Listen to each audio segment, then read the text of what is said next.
Have you ever watched snow fall in perfect stillness? Not drifting, not dancing, but simply falling, as if returning to the place it first knew. Have you ever walked a path where your footsteps vanished behind you, erased by a breath of wind, and wondered if you were meant to disappear? There are valleys in the high Alps where such snow falls. Valleys the sun touches only briefly. Valleys the maps pretend not to see. And in one of them, under the shadow of a glacier as wide as sorrow and as old as silence, there is a legend the villagers still murmur when the wind turns blue with dusk. They say a bride walked into the glacier. Not was taken, not lost. Walked, veil trailing like frost, eyes soft as falling ash. But the story begins long before her footsteps vanished. It begins with the hush of December, with pine smoke and bells and the long, slow turning of the season's breath. The villagers of Niederthal were not wealthy, nor foolish, nor particularly superstitious. Not more than any soul who lives with stone and snow as their neighbors. They simply knew that the glacier moved. Not fast, not loud, but it moved. They had seen how it swallowed old trails, heard groans in the night that came not from wolves or wind, and once, just once, a boy swore he saw a hand, white and still beneath the surface of the ice, fingers reaching outward like they had forgotten how to rest. But this story, you must remember, is not about fear. It is about a girl. Her name is gone now. The snow took it, but they call her the Bride of Lichtgletscher. And she lived in a house of dark wood near the foot of the glacier, where the air always tasted of stone, and icicles grew like teeth from the eaves. She was quiet, they say, not out of shyness, but out of listening. She listened to the ice, to the wind threading through broken branches, to the low hum beneath the mountain that others dismissed as cold. Her mother made bread with ash on the crust to ward off spirits. Her father carved bells from pine and strung them above the door, but she never feared the glacier, only watched it day after day as if it might one day say her name. And then a stranger came. No one remembered his arrival. One day he was not there, and the next he stood in the square with boots that left no prints and eyes the color of tarnished silver. He wore a coat of fur, but no snow clung to it. He carried no pack, and yet when he spoke, the baker gave him bread, and the priest opened the chapel doors without asking. Some said he was a hunter, others a wanderer from the north. But the girl, the one who would become the bride, said nothing. Only once did she speak of him. "My dreams are colder now," she told her mother, "but they shine." The village grew quiet. Evenings were spent indoors. The bells above doorways began to ring without wind. And always he stood near the edge of the glacier, eyes fixed on the peaks, as if waiting for something older than time to descend. When he proposed, it was not with words. He simply placed a ring of carved antler on the wooden railing of her home, where frost had begun to bloom. She accepted. No feast was held, only a ceremony of silence at the base of the glacier, where he waited without shadow, and she wore a veil that shimmered like hoarfrost at dawn. They say the priest trembled as he spoke the rites, that the snow began to fall though the sky was clear, and that the glacier let out a groan, long, low, mournful. Then, as the final vow was uttered, the stranger took her hand, and together they walked forward, into the ice, not around, not along. Into, it did not crack or crumble. It opened, like breath on glass, slowly fading. And as they stepped inside, the veil trailing behind her caught the light one last time. Then the mountain exhaled, and the silence was sealed. Days passed. The glacier closed again, smooth as memory. The villagers mourned, but only quietly. No one spoke of it openly. Some said it was enchantment, others madness. But none dared approach the ice. Seasons turned, years followed, and still her house stands, empty, unclaimed, its bells rusted, its chimney silent. But when the snow falls just right, thick, heavy, and slow, some say you can see a shape moving beneath the glacier's skin. A veil, a hand, a bride who waits, or watches, or simply remembers. And sometimes, in deep winter, a voice is heard. Not crying, not laughing, just calling. Calling something unnamed. Perhaps her own name. Perhaps yours. But the mists hold another tale. Have you heard wind speak without trees to catch it? Have you felt it pushed not against your body, but against your thoughts? As if it were searching for something inside you. There is a place in the high passes called Windig. Few climb there. The paths are thin, the stones loose, and the snow never fully melts, not even in summer. Yet atop that ridge stands a circle of scorched black stones, laid long before churches rose in the valleys. They say it was once a place of healing, and then a place of burning. The legend begins, as many do, with 3 sisters. They were born under the blood moon, the old one that rises when the snows fall too early and the animals stay hidden. No midwife dared enter their home. No priest blessed their names. Their mother died with a whispered sigh, and their father disappeared into the forest the same week, his boots left by the door, still warm. So the 3 were raised by silence, and by the mountain. They did not cry, did not quarrel, only watched, listened, learned. One came to speak with animals, another with fire. The third, it is said, could read the shapes of clouds and knew when death was near. They lived in a cabin above Windig, where trees twisted into strange shapes and streams froze from the inside out. People avoided the path there, but when cattle fell ill or infants would not sleep, someone always found their way up the slope. And always the sisters helped, with herbs, with songs, with glances that pierced through lies. No payment was asked, only a promise, that the wind would not carry the story further, that their names would remain in hush and shadow. But people forget, especially when snow covers guilt, especially when fear returns in the form of a priest with iron in his voice and fire in his sermons. He came from the west, tall, sharp, wrapped in wool and righteousness. He preached of the old sins, of women who whispered to stones and drew marks in frost. The villagers, already half afraid of their own memories, listened. It took only one child's sickness, only one cow's death, to summon the fear back into fire. And so they climbed, torches, shovels, words that were not prayers but accusations. They found the sisters waiting, not weeping, not hiding, waiting at the stone ring. "You were meant for the snow," the priest said. The oldest sister replied, "We were meant for the wind." They burned the cabin first, then bound the 3 with cords dipped in holy oil. Their eyes were open, their hands were not clenched. When the fire took them, it did not scream.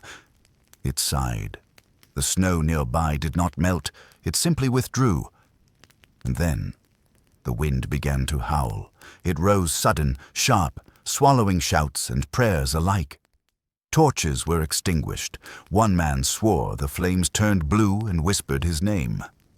Another claimed he saw a 4th shadow standing beyond the ring, tall, pale, faceless. The villagers fled. The priest was never seen again. Only the stone circle remains, blackened, unchanged.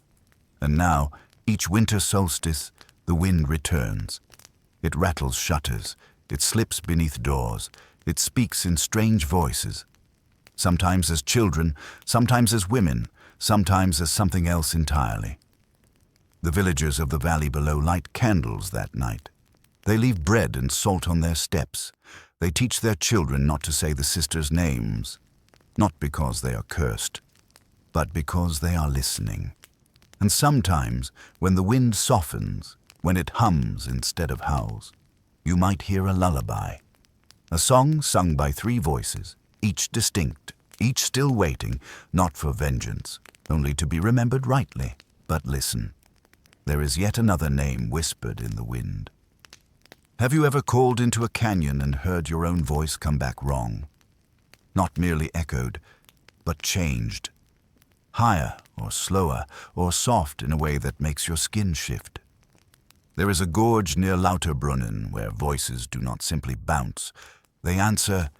The waterfalls there fall from such height that mist lives among the rocks like a creature of its own. The cliffs are sheer and silver. The air is always wet, and when fog rolls in, it does not drift. It waits. Even the mountain goats avoid the edge. Even the crows do not cry there, and it is there, in that deep stone throat of the world, that the Echo Boy is said to linger. The story begins with a child. Assistant, a boy of 8 winters, light-footed, bright-eyed, wild as the wind. He ran faster than the dogs, climbed higher than the goats, and laughed with a voice that startled owls. They say his name was Emil. One morning, he followed a bird too far. His mother called from the path. Emil, don't chase the light. But he didn't listen. Children rarely do. They found his scarf near the ledge. A red thread caught on the branch of a stunted pine. Below, the gorge thundered with falling water, and no body was ever seen. The village mourned. A cross was placed at the cliff's edge. Flowers laid, candles lit, and for a time, silence returned. But then, the echoes began. At first, it was nothing. A child's laugh in the spray, a high voice calling a name no one nearby had spoken. Then came the responses. People walking alone by the gorge would call out, "Is anyone there?" And the gorge would whisper back, "I'm still here." Some said it was a trick of the cliffs. Some stopped speaking near the edge at all, but one day, a shepherd boy tested it. He asked, "What's your name?" And the voice returned, clear and strange. Emil. From then on, he was no longer a ghost, but a story. Children dared each other to call him. Some claimed he sang. Others said he asked questions, gentle but strange. Where do you go when you sleep? Do you know what water remembers? Why don't you come play? But not all echoes were kind. A hiker, proud and loud, laughed into the canyon, mocking the old tales, mimicking the boy's name. He was never found. Only his walking stick remained, propped upright in the snow, as if someone had planted it. The villagers began to warn newcomers.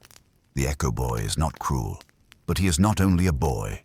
Some believe he became something else, a spirit of sound and stone, a child held in the arms of the mountain forever, still calling, still waiting for someone to play one last game. Others say it is not Emil at all, but something older, using his voice. For when storms approach and lightning echoes down the gorge in 100 broken voices, the sound that comes back is not human. It moans, it murmurs, it mimics. And some voices returned are not the ones that went in. So if you walk by Lauterbrunnen Gorge, especially at dusk, and hear a child laughing behind you when none are near, do not answer. Do not speak. Do not let the echo know your name. Because sometimes, when you answer back, it doesn't stop. And sometimes, what returns is not an echo, but an invitation. And further still, there is one more story. Have you ever stood before a glacier and felt that it was listening to you? Not passively, like a field of trees, but with full attention, as though it knew your name and waited for you to speak it aloud. There is a glacier near Grimsel Pass, blue as moonlight and older than any map. The villagers call it Der Schlafende Tod, the sleeping death. Few go near. Not because of avalanche, nor crevasse, nor frost, but because of the shepherd, the one they say is still there, still watching, still waiting. It began with a goat, a white one, lean and stubborn, who wandered too high, one autumn morning. The shepherd, whose name has been forgotten, followed it with a staff of twisted hazel and a song on his lips.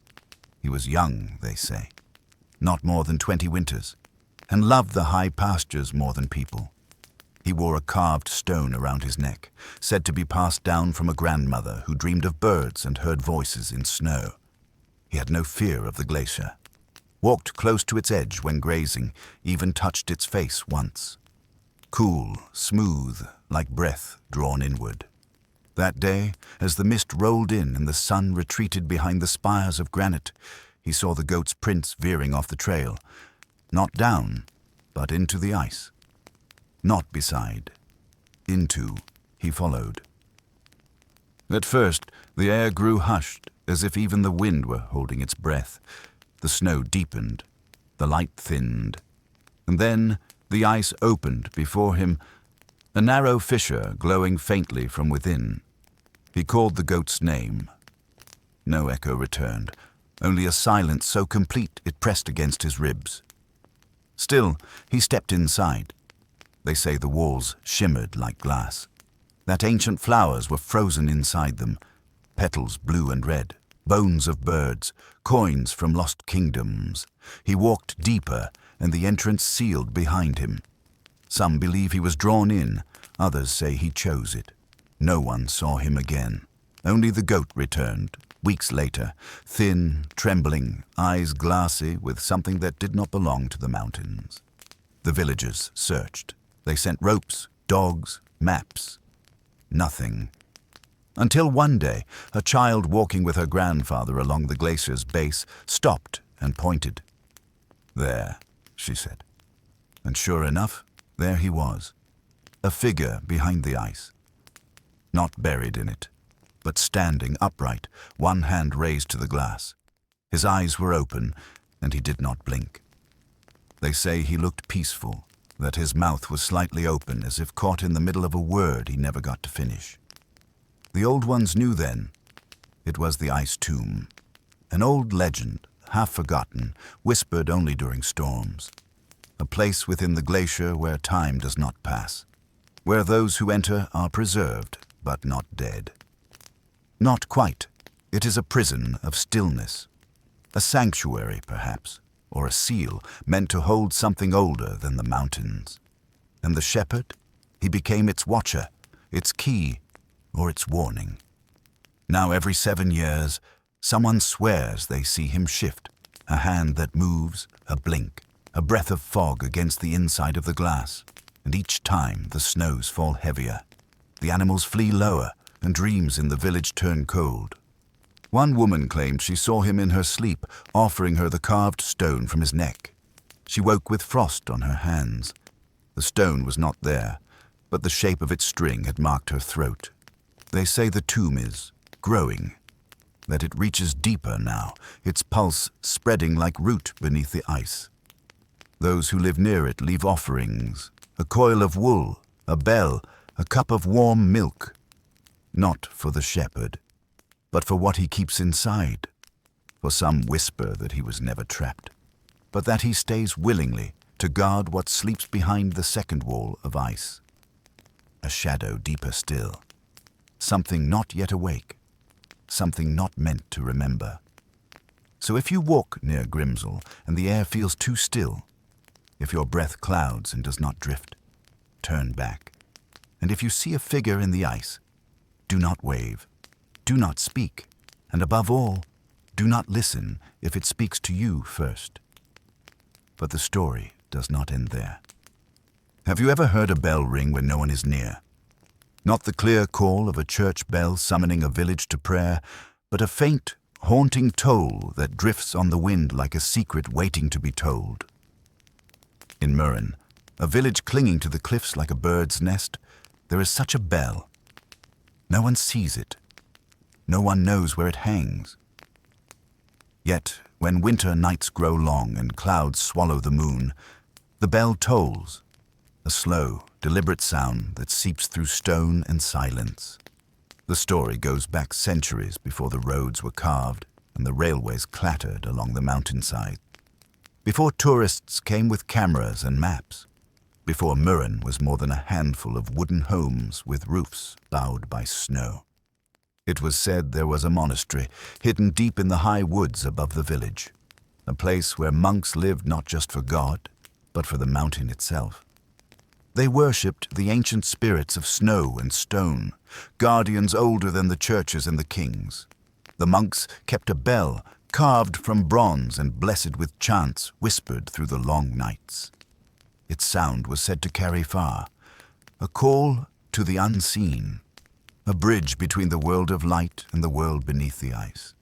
But one winter, a terrible avalanche buried the monastery. The snow crushed the wooden walls, the chanting stopped, and the bell was lost. Or so it seemed. Years passed, the village rebuilt. Life crept back like grass through cracked stone. Yet every winter, when the sky was dark and the wind spoke in low voices, the bell tolled. A single note, deep and hollow, rising and falling like the breath of the mountain itself. No one could find it. No one could touch it. It hung in the air, a sound without source. Some villagers believe the bell is a warning. Others say it is a call to remember. Some say the monks never left.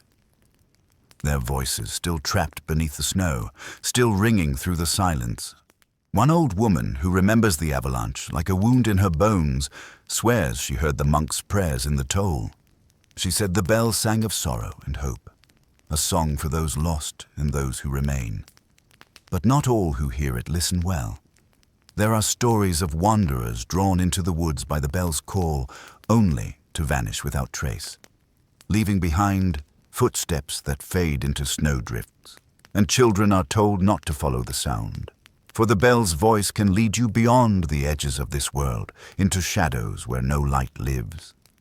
They say on the coldest nights, when the village lies deep in dreams, the bell tolls once more, echoing through the valleys, the forests, the stone. A ghostly summons, a breath on the wind, a memory that will not rest. And still, the mountain keeps its final secret. Have you ever followed a shadow that did not belong to the sun? A form so pale it seemed woven from moonlight and breath? There is a pass high in the Alps, where even the hawks dare not linger, where snow clings like a second skin to jagged stone, and the wind carries whispers older than the stars. They say the white fox walks there, not always seen, but always felt. Some say she is the mountain's last guardian, a spirit born from the first snowfall, a flicker of light in the deepest darkness. Others say she is the memory of the Alps given shape, a messenger between worlds, between what is and what has slipped away. The story begins with a traveler, lost in a storm so fierce it swallowed the sun. His breath froze in the air, his boots filled with snow, and when he could no longer see the path, he heard her. The soft rustle of fur, the faint tap of paws on ice. He followed, not out of hope, but because she was the only movement in a world of white silence. She led him to a cave, where the air was warm and the walls glowed faintly blue. There, he saw carvings, ancient symbols traced in frost and stone, telling of the mountain's secrets and the balance it kept. The fox looked at him with eyes like stars, and in that gaze he felt a story unfold, of snow witches who once walked the valleys, of echoes that never fade, of ice tombs where time sleeps, and of the fragile thread between life and the mountain's breath. She did not speak, but her presence was a language itself. The traveler stayed until the storm passed. When he left, the fox vanished like a dream, but he carried her story in his heart. Since then, those who wander near the high pass sometimes glimpse a white shape slipping between rocks and snow. A guardian, a guide, a warning. They say if you see her, you must listen closely, for she carries the mountain's final tale of first snowfall and last thaw of what was lost and what may yet be found.